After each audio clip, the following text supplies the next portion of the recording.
पुढची बातमी बाबत आगामी मुंबई महानगरपालिका निवडणुकीमध्ये भाजप स्वबळावर लढणार की काय अशी शक्यता निर्माण झाली आणि याचं कारण आहे नवाब मलिक। राष्ट्रवादीचे माजी मंत्री आणि नेते नवाब मलिक यांना पक्षाने मुंबईचे प्रचार प्रमुख पदाची जबाबदारी दिलेली आहे। भाजपला मात्र हे मान्य नाहीये। आम्हाला मलिक यांच्या नियुक्तीवर आक्षेप आहे आणि त्यामुळे मुंबईमध्ये राष्ट्रवादीशी युती शक्य नाहीये असं आशिष शेलार म्हणतात।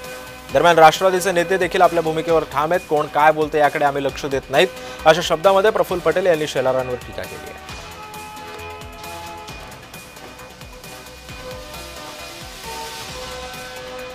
निवडणुकांच्या वेळेला पण आम्ही ही भूमिका घेतली होती की नवाब मलिक हे आमचे समर्थनीय उमेदवार असू शकत नाहीत। हा विषय व्यक्तीपेक्षा त्यांच्यावर असलेल्या आरोपाचा आहे।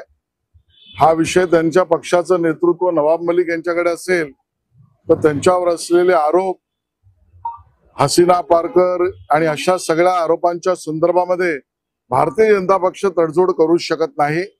मुंबईमध्ये नवाब मलिक यांच्याकडे नेतृत्व असेल तर सर्वसामान्य कार्यकर्त्यांची आमची भूमिका आहे की या महायुतीमध्ये राष्ट्रवादी काँग्रेस अजितदादा पवार नवाब मलिक यांच्या नेतृत्वातली नसावी, असू नये, हीच आमची भूमिका आहे। नवाब मलिक आमचे ज्येष्ठ सहकारी आहे आणि त्यांचा जे काही न्यायिक प्रक्रिया आहे त्यामध्ये अजून कुठेही ते दोषी आहे असा कुठेही सिद्ध झालेला नाही आणि त्यामुळे आम्ही त्यावर अधिक काही कोणी काय बोलले वर भाष्य करणार नाही।